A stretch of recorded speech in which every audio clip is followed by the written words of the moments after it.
Oke, halo guys, jumpa lagi bersama saya Patrisme di channel saya. Jadi begini, besok itu tanggal 18 hari Kamis ya. Di Tomohon, Sulut itu akan ada ibadah yang diselenggarakan oleh Sinode Am di Sulut, dan kemudian itu dikatakan akan hadir tatap muka dengan Pak Ganjar. Dan meneruskan hal itu, Gemim sendiri itu mengadakan satu ibadah yang diundang untuk hadir, dan akan ada perayaan hari kenaikan. Tentu ini di jam yang sama, di lokasi yang sama ya. Nah, jadi sudah ada satu fakta yang kita lihat bahwa akan ada pertemuan antara pimpinan gereja dengan Pak Ganjar Pranowo yang notabene adalah seorang calon presiden di tahun mendatang dari Partai Demokrasi Indonesia Perjuangan.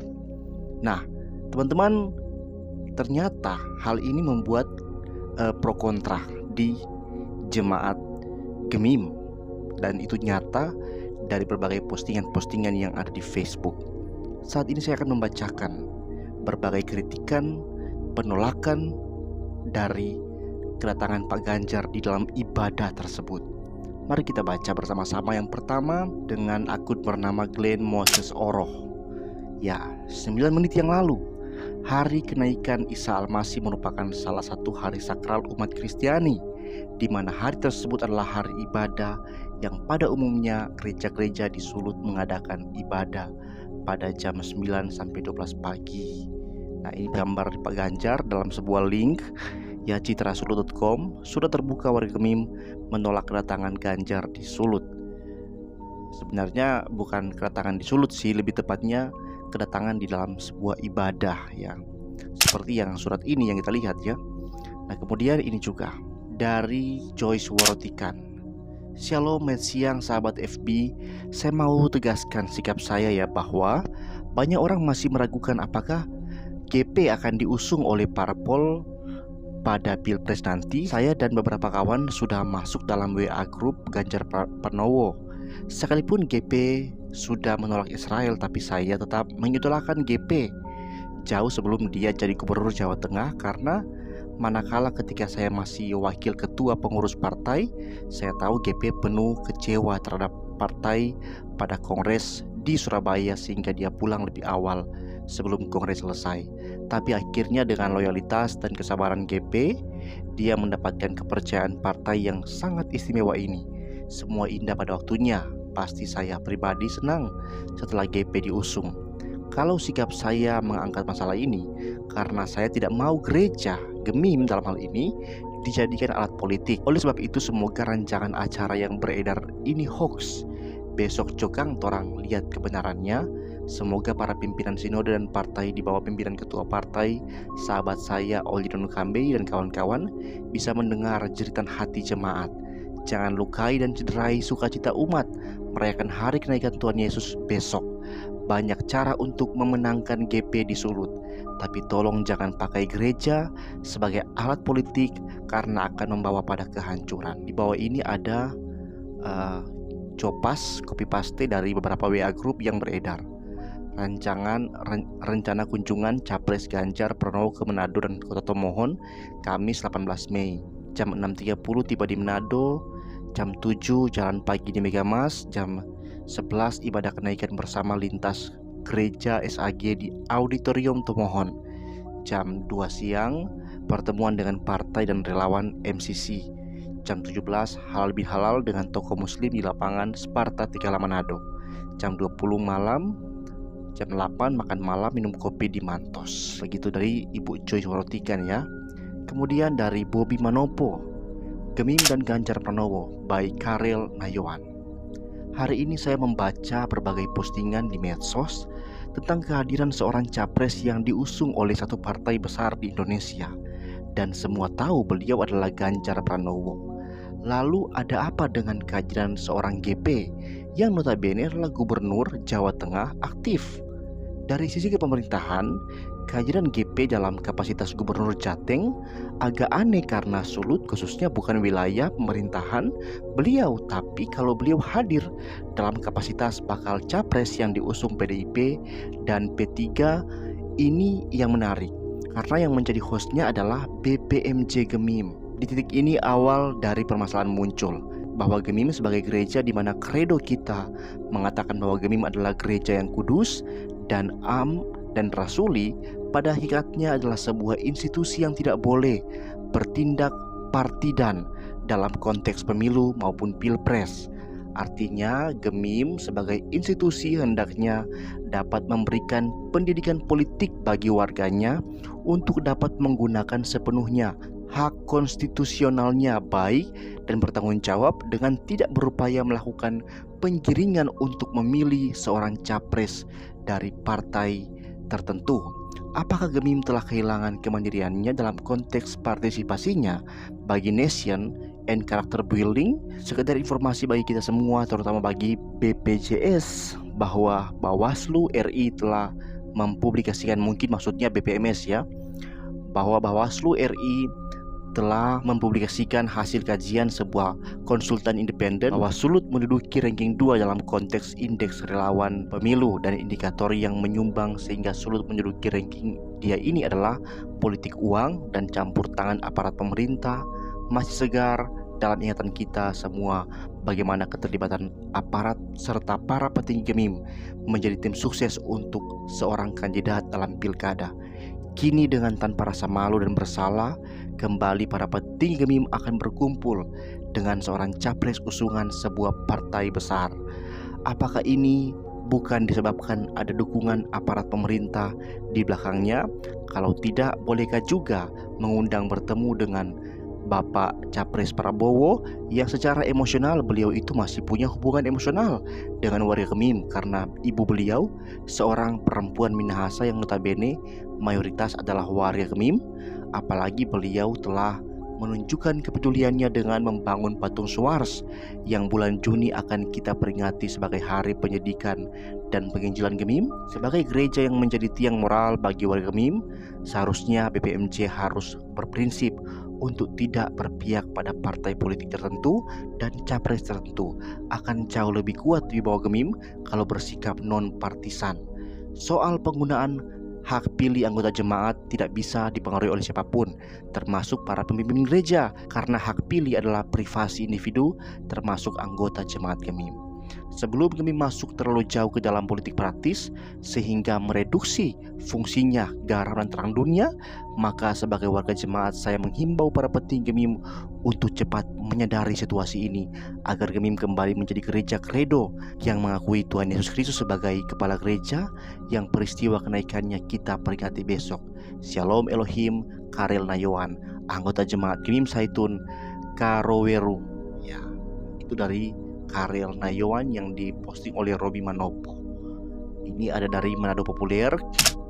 Viral beredar surat dari gereja yang ada di Sulawesi Utara diantaranya, dan yang isinya mengundang pengurusan jemaat untuk hadir dalam acara yang akan dihadiri Capres PDIP Ganjar Pranowo.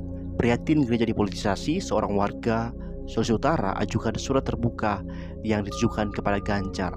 Berikut isi suratnya. Kepada yang terhormat Bapak Ganjar Pranowo di Semarang, salam hormat, berkenaan dengan kunjungan Anda ke Sulawesi Utara dan diagendakan menghadiri ibadah di Auditorium Bukit Inspirasi Tomohon. Bersama ini saya sampaikan hal-hal sebagai berikut. Yang pertama, hari Kamis tanggal 18 Mei 2023 adalah hari raya kenaikan Tuhan Yesus yang dirayakan seluruh umat Kristen di dunia di jemaat masing-masing, termasuk di seluruh jemaat Gemim. Yang kedua, kunjungan Bapak telah merubah banyak agenda ibadah kenaikan di jemaat-jemaat Gemim karena para pendeta, ketua wilayah, dan ketua jemaat Gemim diwajibkan hadir di Tomohon untuk mendoakan Bapak sebagai capres.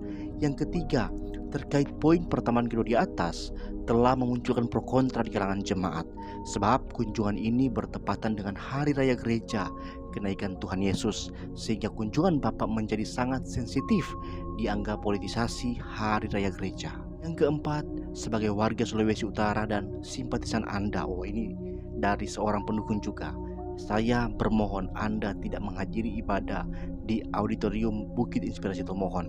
Yang kelima, jika Anda tetap hadir, maka Anda akan terus dibully karena kehadiran Anda dianggap merubah banyak agenda perayaan di jemaat-jemaat karena tanpa kehadiran ketua-ketua jemaat.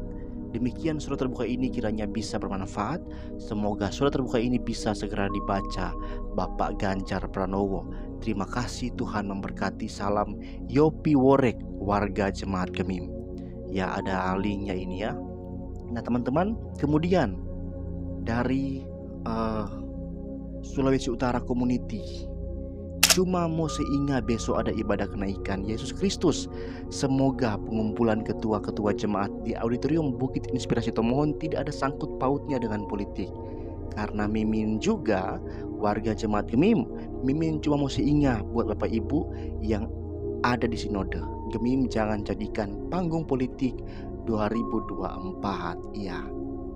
Kemudian sudah. Itu yang saya dapati di FB ya, di daftar postingan-postingan yang saya temui. Ya, jadi begini teman-teman. Gereja itu adalah sebuah politik. Politik dari Tuhan. Politik Kristus yang Tuhan utus menjadi manusia, ya. Firman menjadi manusia untuk membawa ciptaan ini kembali ke dalam kekuasaannya. Kristus menjadi raja yang harus dia di dalam gerejanya, dia menjadi pribadi yang paling ditinggikan, dan orang-orang Kristen itu punya kewajiban di tengah-tengah dunia ini untuk membawa seluruh dunia menjadikan murid Kristus, ya, menjadikan raja mereka adalah Kristus.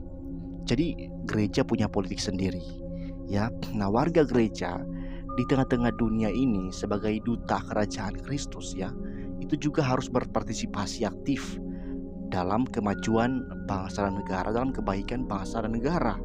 Artinya gereja juga, warga jemaat juga di tengah-tengah bidang hidup di luar gereja, mereka harus memilih partai politik, mereka harus memilih pilihan capres yang ada, ya silakan. Itu harus, jangan golput. Ya, tapi ketika di dalam gereja itu adalah tempat di mana hanya Kristus yang dimuliakan, hanya Kristus yang ditinggikan. Ya, jangan pernah ada kepentingan lain di dalam gereja selain kepentingan Tuhan Yesus, selain pengajaran dari Kristus, selain menuntut orang-orang ini untuk hidup dalam kasih-Nya di tengah-tengah masyarakat. Nah, ketika ada pemilu seperti ini, teman-teman, gereja itu silakan boleh mendoakan capres, tapi semua capres, semua calon harus didoakan. Jangan hanya satu, karena itu ya berindikasi ada keberpihakan. Dan ingat, warga gereja nggak semua satu warna, ada banyak warna, ya. Mereka warga gereja satu di dalam Kristus, tapi akan banyak di dalam warna, berbeda-beda. Kalau gereja ini pimpinan-pimpinannya hanya mempedulikan yang satu warna, bukan satu Kristus, maka akan terpecah umat Kristus, ya, akan terpecah.